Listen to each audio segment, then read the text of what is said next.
So guys, there's been a lot going on about Tiger Base in Owerri, a den where these so-called police people who do not even look like police, they look like armed robbers.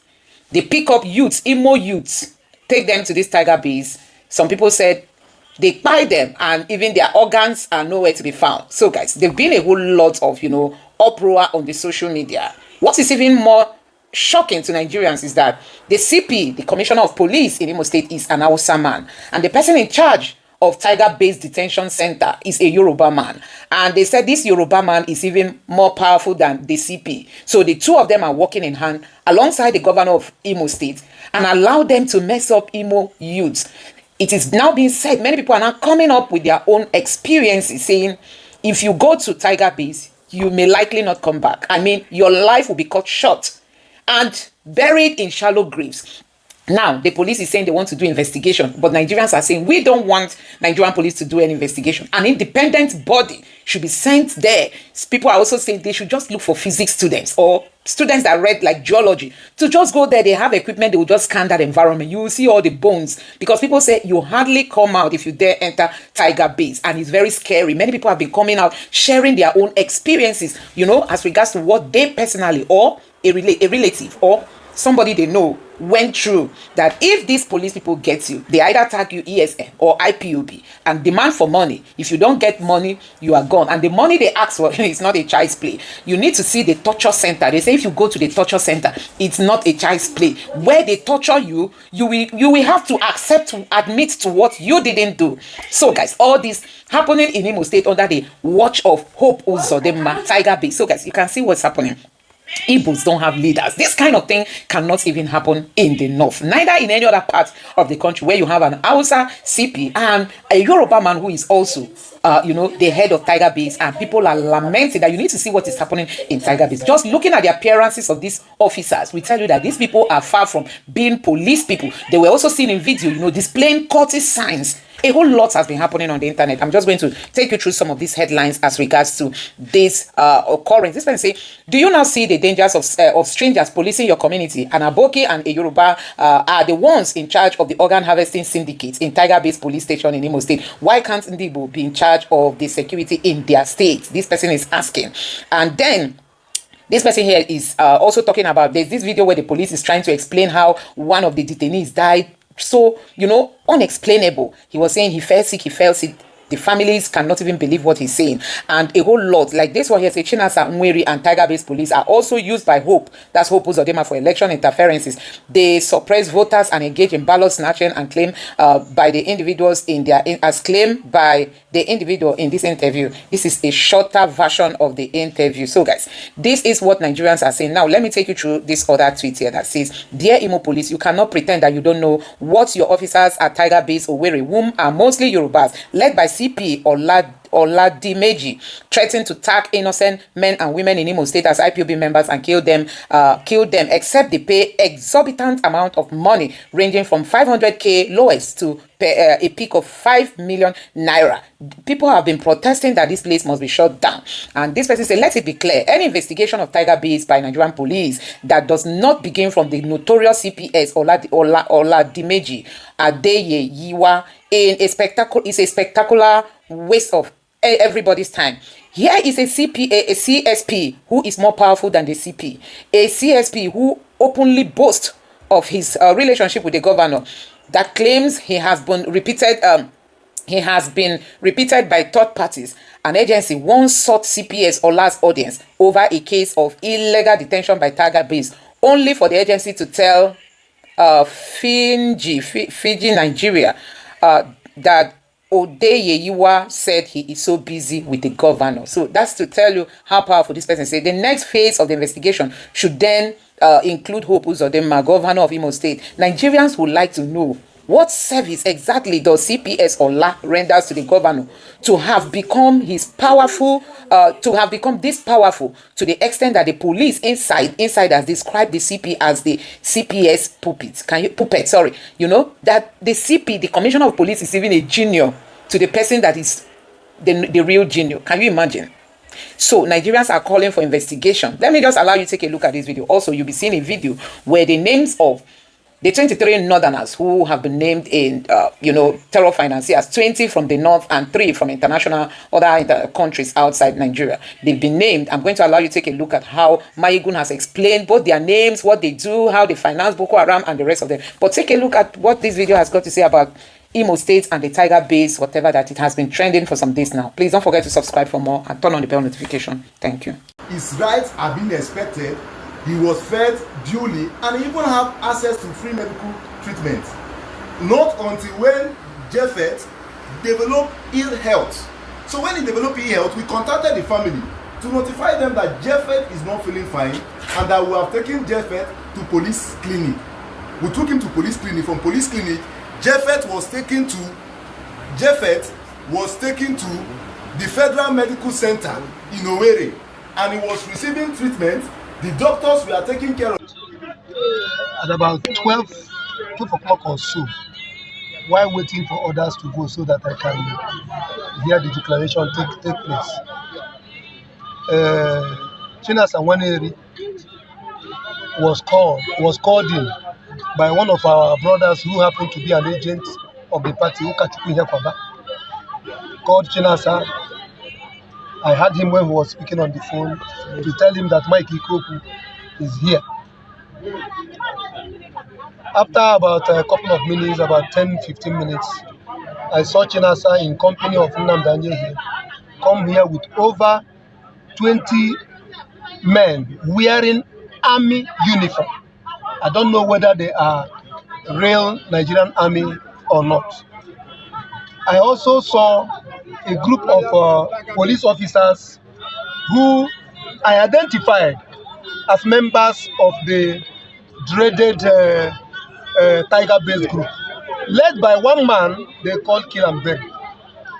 They came here, now attacked the civil defense people that were with me, that were also cleared to participate in the election.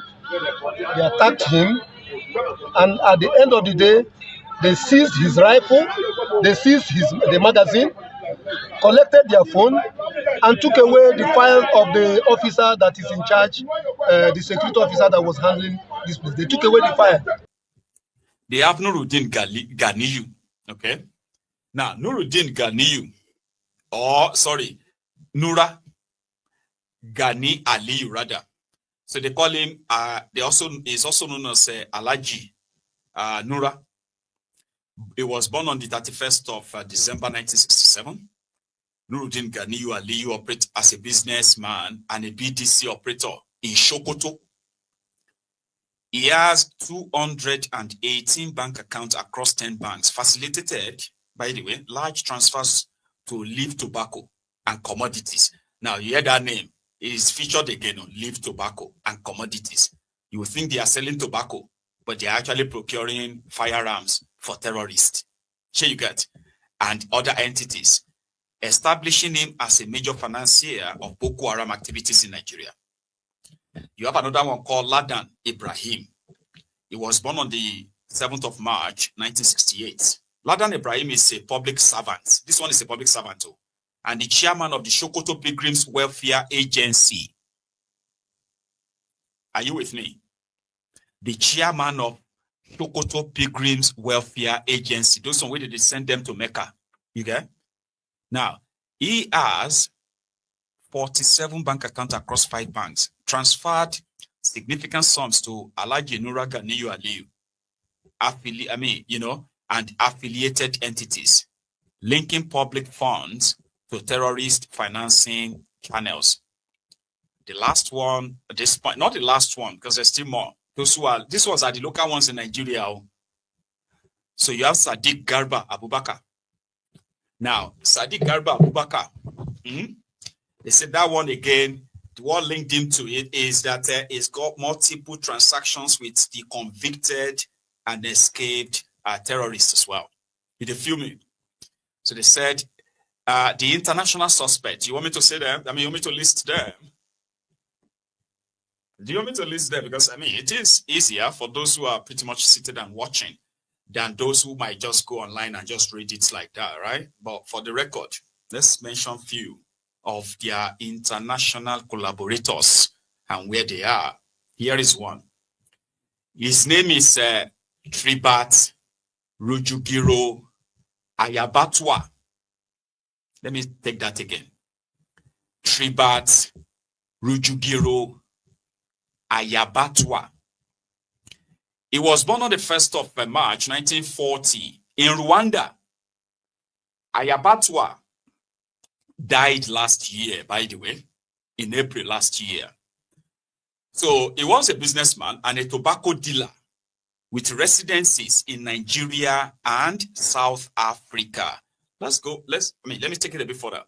Remember that tobacco company, tobacco and industries, Leaf Tobacco. Okay. So he said he had 70 bank accounts across 13 banks in Nigeria, which shows inflows of 67 billion naira and outflows of 34 billion naira. He received funds from Alhaji Nura Gani and facilitated offshore transfers to South Africa linked to the convicts' financial networks. Kingsley, thank you. That's actually really, very kind of you. So Kingsley got me my first coffee. Let me put it out. Sorry, one sec. Right. Are you with me? Right. That one is a Rwandan, no? Not even Nigerian. But he's used his own international this and that to help them transfer money. And he operated over, like 70 bank accounts that were linked to all of this. Right? And 67 billion naira to one person for Boko Haram deals alone. No. Anyway, there's another one. Paul Unkwaya, who is also a Rwandan businessman born on the 7th of August, 1967. Is the son of the late Ayabatwa. Now father and son, they operate now, right? So Paul Unkwaya is a son to Tribat Rujugiro Ayabatwa, who is dead. So they said they co-owned Leaf Tobacco and Commodities. The one that got mentioned severally, both in Nigeria investigation and UAE court judgments.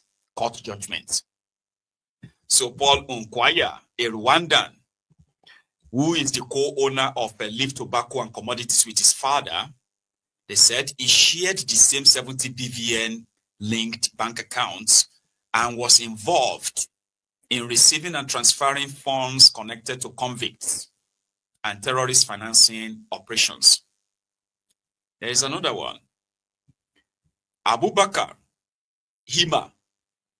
Now, he was born on the 18th of March, 1973 in Niger. Hima, also known as Petit, was identified by the investigating Nigerian authorities as an arms dealer operating in Abuja. Yeah, an arms dealer operating in Abuja, who was from Niger.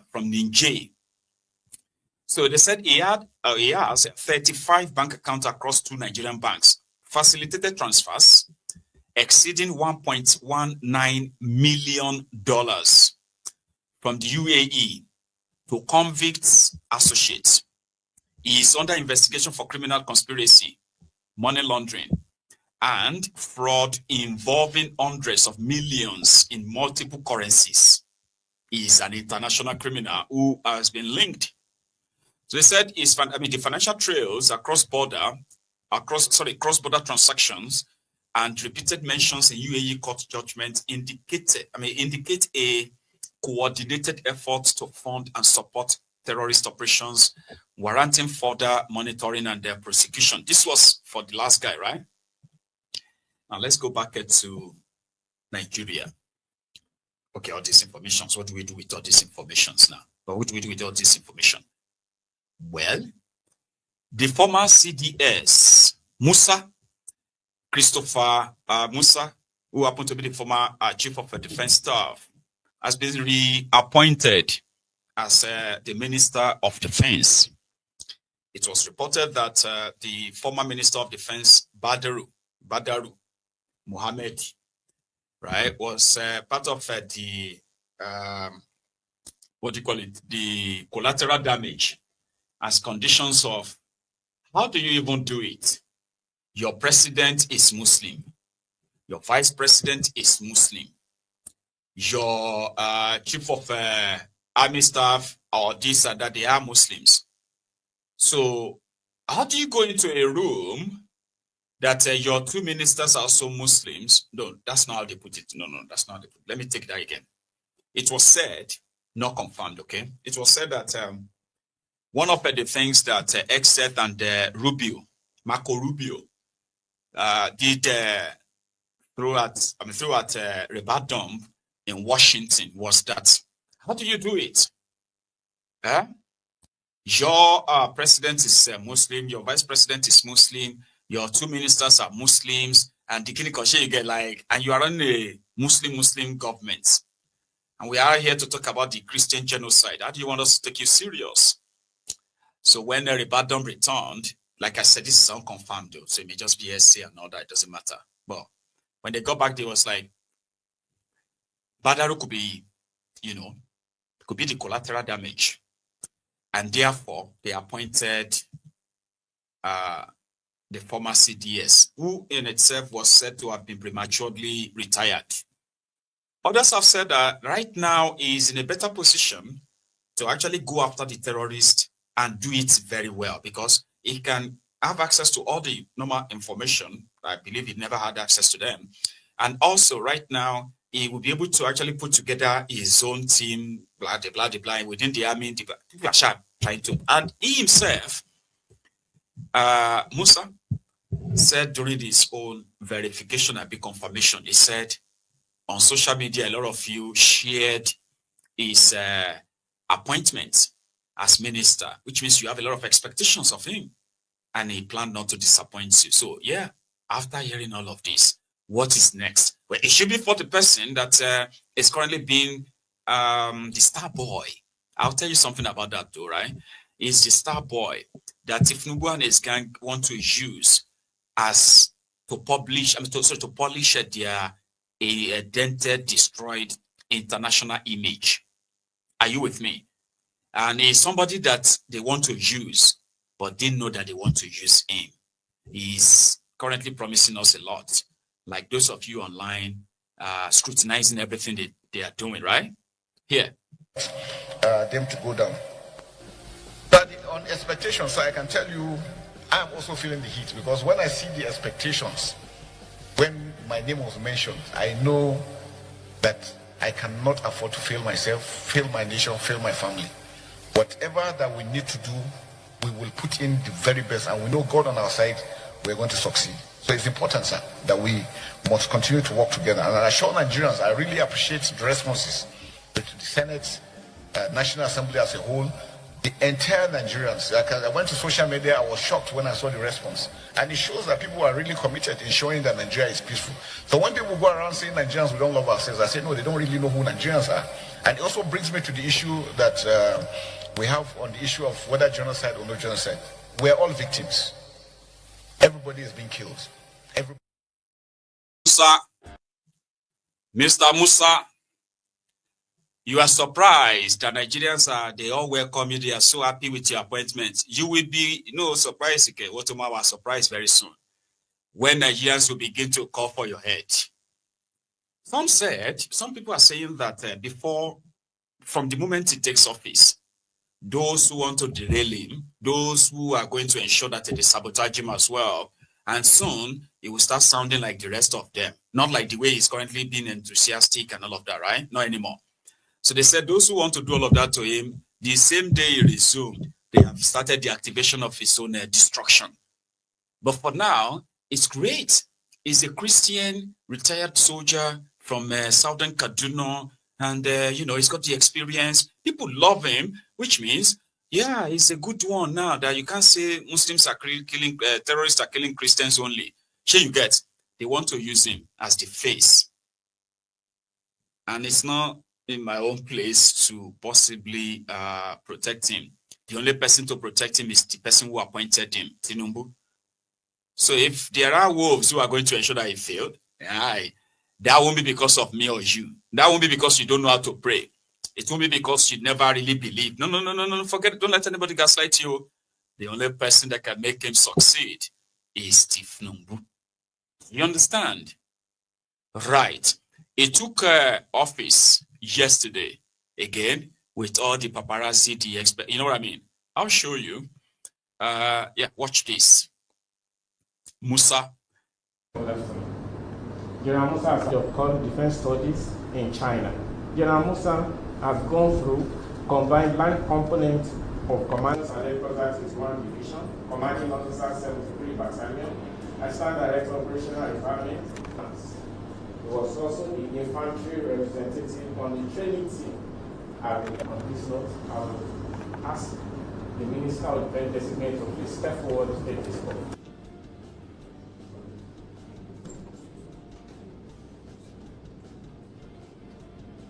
I, Christopher Musa, retired OFR, solemnly swear that I will faithfully and bear true allegiance to the Federal Republic of Nigeria, and that I will preserve, protect, and defend the Constitution of the Federal Republic of Nigeria, so help me God.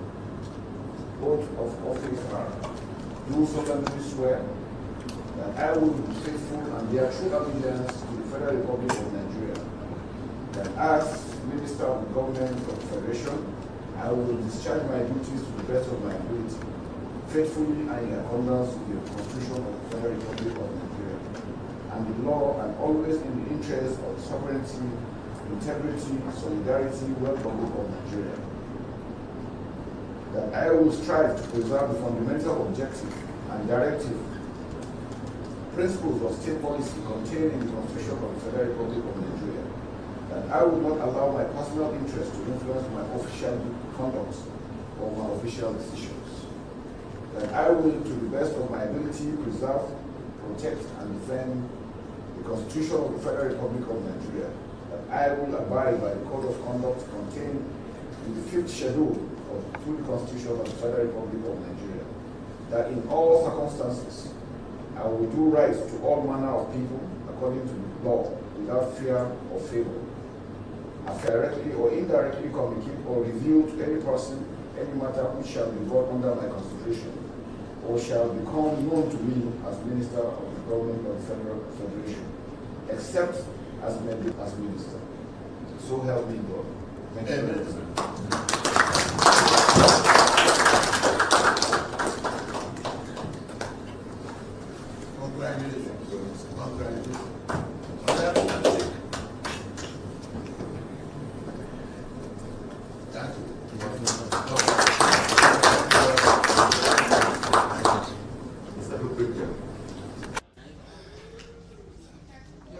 We are back again.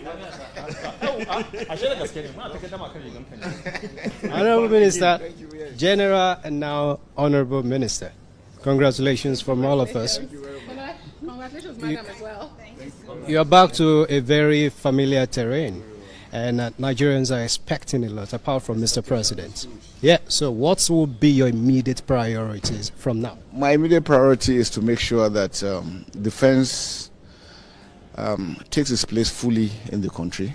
The synergy between the armed forces, and other security agencies, and all Nigerians being carried along, as we have always said, that security is everybody's responsibility. It is that synergy that we need to build on and work on it, and that's what we're going through. And I can assure you, within the shortest possible time, Nigerians will see results. I want to use this medium to appreciate all Nigerians. Nigerians have shown me love, and I will guarantee them that I am going to work whatever it takes to ensure that Nigeria is secured, working together. Congratulations. Thank you very much. New charge from the president you just met with? Yes, I just met Mr. President, and he reiterated his mind on the aspect that we must make sure that Nigeria is secured. Nigerians should go back and sleep with their eyes closed, go back to their farms, schools open without being molested, everyone being carried together to make sure that Nigeria continues to grow in line with the renewed program of the Mr. President. We do not have time. We are going to continue to hit the ground running we must respect the human rights of Nigerians. Our loyalty is to Nigeria and the Nigerian people. Shedding of innocent blood is over. Our children should be able to go back to school. Our farmers should be able to go back to their farms. We must address these issues on ground. And with the support and prayers we're getting from all Nigerians, we cannot fail. But I want to assure the minister that collectively we're going to support this cause and make Nigerians believe more in us. And I believe going forward, Nigeria will be better. We stand ready to work diligently under your guidance, upholding the highest standard of professionalism, integrity, discipline, and accountability. General Musa pledges an inclusive leadership approach anchored. Let me tell you, Shehu. You see, I have said it here many times, that Nigeria's military, this is, will I call it a camel case for them. But the issue, meaning that it's a very simple it's case. a very simple thing the for banditry and terrorism. It's a simple thing for the Nigerian military to deal with. So why has it been looking difficult? There is no political way to direct. The instructions are not there. That's my intel. But we've had former military men who have been president. Listen, Shehu. We have seen stories, we have gotten fillers that there will even be a point they go to the terrorists. They'll be called back.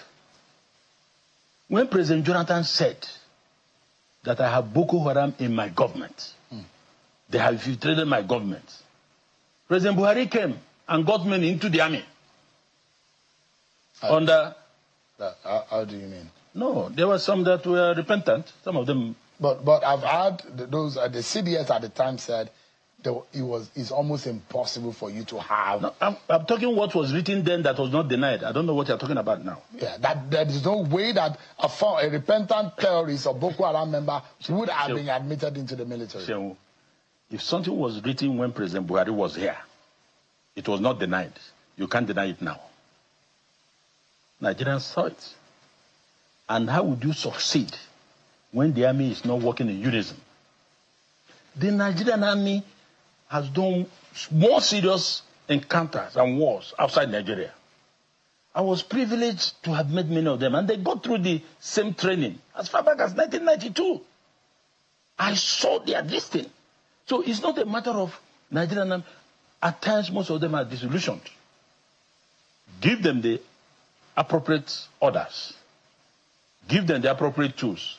Nigerian Army, Air Force, Navy, all of them, they will clear this mess in less than 3 months.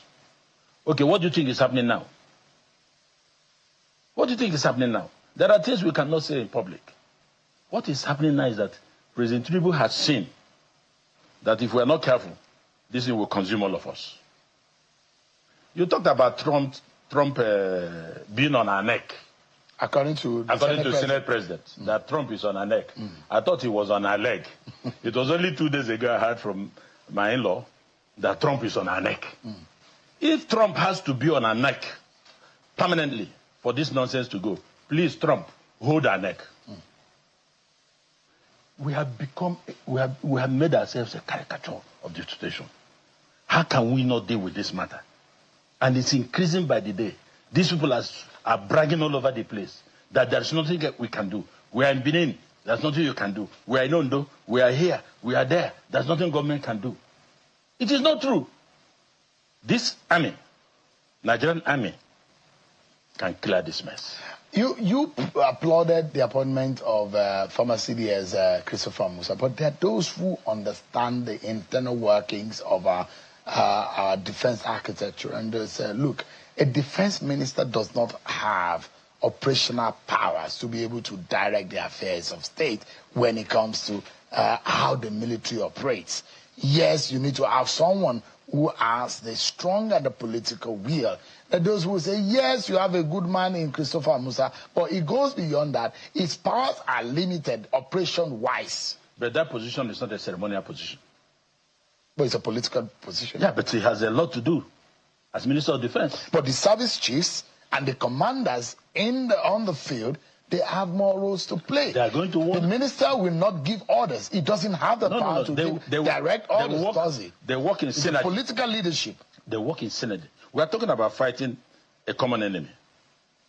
You cannot brush aside the position, the memo, and the brief of the defense minister to the president, unless you have different agenda. If the purpose and the intent is for us to confront this common enemy, it should not create any problem. Yeah, we have the service chiefs. We have the chief of defense staff. We have the minister of defense. They will all attend security meetings. They will decide on what to do. We don't want a situation where what happened during the President Jonathan's era, when they wanted to gas Sambisa Forest, and they agreed on what to do. The next 2 days, American drones checked. These guys are wearing masks. Who told them? It's like the question the president asked yesterday or 2 days ago. Who gave the order for the soldiers to be withdrawn near the secondary school where these kids were kidnapped? 30 minutes later, the bandits came. These are questions that require answers. We cannot keep quiet without explaining to Nigerians what happened. We are talking of lives of young children. So these are some of the things that are happening in this Look society. at this from this dimension. So, and it's interesting.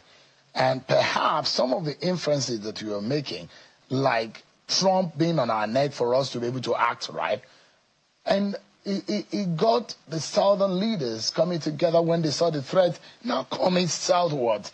The governors of the south and the monarchs in the south, they gathered in Ogun State, in Ikperu, and their decision is that they are going to stand and protect their communities.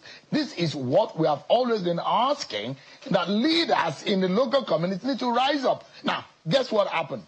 Few days later, their counterparts in the north also gathered. But their own decisions were slightly different from what their southern counterparts said. They said that the president needs to review the mining activities and their licensings. They said that the president should suspend mining activities in and around. There is a correlation between the economic activities, which has now turned criminality in some ways, and how it shielded some of these banditry activities. These are positions being made by all of these different elements. Now, we're seeing that leaders in different regions of the country are talking. But the fear is that we've seen how this thing is ravaging the northwest, the northeast, gone to the north central, and if you look at it, the way it's gone into part of Kwara, part of Kogi, part of Niger, and it's descending southward, that is a bigger fear. That this thing is consuming our nation gradually, and the way it's moving, it's in a dangerous path. I agree with you, Shehu. I don't know why I keep referring to President Buhari's regime, because that was when Nigeria dropped abysmally to the bottom rank.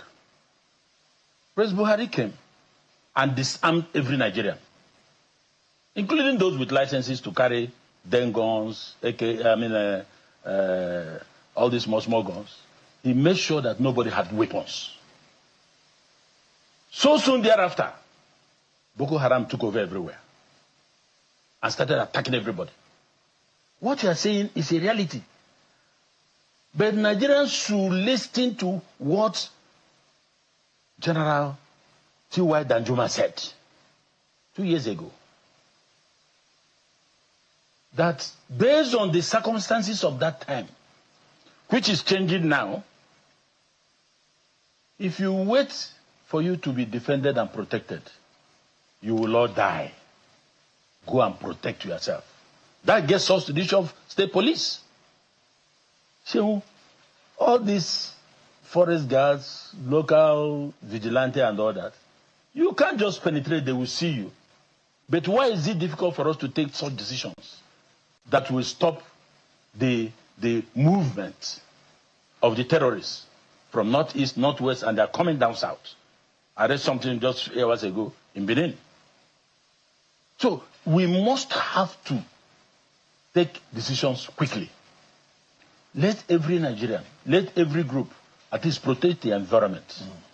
Protecting the environment is not that you will start killing people. Mm-hmm. But you should be able to identify strangers in the area. I read they were saying that these forest guards will be operated and controlled from Abuja. No, it can't be controlled from Abuja because you don't know the forest in my place. Let the locals be the forest guards. Let them be the vigilantes of every particular area. But there's no law backing it. So that's why we're talking about the amendment to the Constitution exactly, to empower the state to be able to take some level of control. The National Assembly is there. You see, maybe this thing that is happening now is getting everybody. Even in Abuja, I learned something. There was some suspicion a few days ago in Abuja. Maybe when it gets here, the National Assembly will sit quickly and do the necessary. They can do these amendments in a few weeks or 1 week. I don't know if you have been to Enugu State, and it was at an official assignment that I went for in Enugu State, and we were given a tour of the government house, specifically the command and control. Yes. Now, the last time I saw anything like that was in Lagos. Lagos State has a command and control center, but what I saw in Enugu is even way bigger. It's an update. It's an upgrade. I don't know whether we have something of that magnitude in Abuja or on the national scale. Guess what happens? There is even AI functionality to the point that it can identify your face by facial recognition. It can tell you how many times you have gone. It can pick vehicle numbers. Guess what? The governor I read and I saw on the news, the governor procured drones that can even go as far as neighboring states. Few days ago. Now, these are actions that are being taken by, and I'm imagining that some of these things has to be replicated. Copy and paste is not a difficult thing for all the governors to. No, when you see good thing, you can copy and paste. In the First Republic, when University of Ibadan was built, I think you said, okay, Nsoka, Ahmadu Bello. Then we started growing. There's nothing wrong with good things, copying good things. I've spoken about Governor Mba before in this channel and other channels when that thing started newly. You see, you cannot do anything in Enugu State today, including some distance beyond Enugu State, that they cannot pick. They are watching. People are paid to watch. So, did Mba drop from heaven?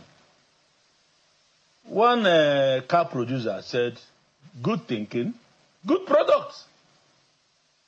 Use your head. If Mba could do this with the small resources in Enugu State, what can we not do in Nigeria? Look at the street light, not street light, the CCTV in Abuja. All gone. That millions of dollars was spent. Nobody's talking about it. Many years ago. There was a probe in an investigation by the House of Reps. I don't know what has become of that probe. Look, it's gone. It's gone. Nobody's talking about it. But we have spent hundreds of millions of dollars, taxpayers' money. And yet, we are insecure. So, Mba should be a template for the federal government and indeed other states, particularly Northeast, Northwest. They can do it. They can do it in Senegal and put it at the center in Kaduna. It can go as far as the end of the other two states. So, when a governor has done something good, we encourage it. Bravo, Governor Mba. And we expect that other state governments and federal government can do something better than that. All right. So, guys, you can see that the Igbos, we don't have leaders. We don't really have leaders. When it comes to leadership, no. It's 0-0 for us. I'm just wondering if what is happening in Imo State can happen in any other state, where somebody from another state is the CPS and the CP, the two of them under their watch. Nigerians, Imo-lites are being by Hopus of them is so self-centered. He just wants to become governor at all costs. Under him, Buhari killed many Imo youths, and still, it's not enough for them. So, guys, a whole lot has been happening. Now, let's still see what Nigerians are saying. You in a tiger base, officer, kill and bury, and you are doubting the place is a lion den, better speak up and shut down tiger base Owerri before it happens to you. Honestly. So, many Nigerians have been reacting. Even Showore has lent his voice in talking about this tiger base. Now, tiger base gave these kids gun. Okay. So, the people arrested at IPOB, this person, you better speak up and shut out tiger base before it happens to you. So there've been a whole lot of, stories around the appearances of this tiger base, their modus operandi, the way they do things. Them still mount checkpoints last night around 10:30 for my junction. Enter my street around 11 p.m. Just imagine say they pick you by that kind of time. Your mind your mind could die. It's the lack of empathy by some animals, all in the name of IPOB for me. Like, let's allow tiger-based terrorism continue, because tiger-based terrorism checkmates IPOB terrorism. Selfish. If tiger-based cannot fight IPOB terror without becoming new terror themselves, then we have a very serious issue. I think I understand that those who can afford to easily settle terrorists wearing police uniform will prefer tiger-based terrorists to IPOB terrorists, while ignoring the life experience of people being terrorized by tiger-based who are not as fortunate as they are. Again, selfish dumb fuck, but it's okay. Life is not and can never be fair. Now, wow. This person, that officer, kill and bury, supposed to be sent to Zambiza forest to go and be killing and burying bandits, Boko Haram and ISWAP, since he sabi kill and bury. This kill and bury is guilty. How you could they answer such name as an officer? Jesus. Tiger Base Owerri, wake by 3 family members. All cost them one collect 75 million, where the 3 family members supposed share. Can't youth march in numbers and destroy the place, free people? I mean, if 200, 300 go now, they can't win, right? Leave people way like cho for Twitter. Onye omere gamara. Them know they explain experience, give person till it's up. Tiger base, kill and bury. Are you and you are doubting the place is a lion den? Better speak up. Shocking that lives of jobbers like Afam and Uche blame IPOB for years, and even Open, who knew about this place. Gulak, etc. kept quiet and shone teeth with them. The conscious silliness is amazing. Imo youth should march down to Tiger Base, burn it down and free the inmates there. The Imo State Police should be held responsible for providing the CP Oladimeji and his crew members committing this crime in the state.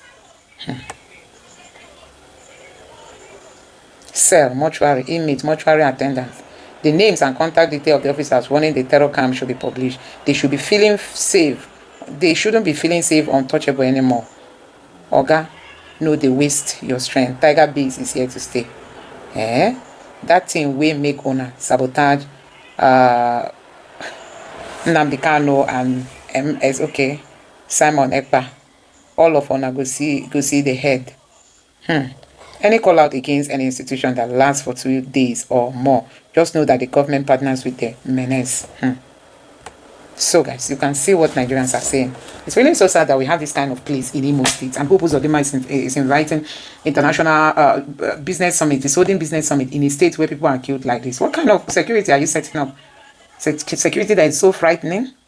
Anyway, let me know your thoughts on this in the comment section below. Please don't forget to subscribe and turn on the bell notification. Thank you.